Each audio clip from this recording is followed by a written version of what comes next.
Madam పెట్టించమన్నది కలువ భామ.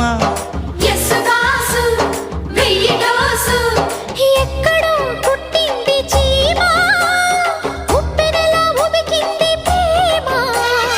అక్కడే గుప్పిస్తా భామ, పెదవులతో తేనె చుమ్మా.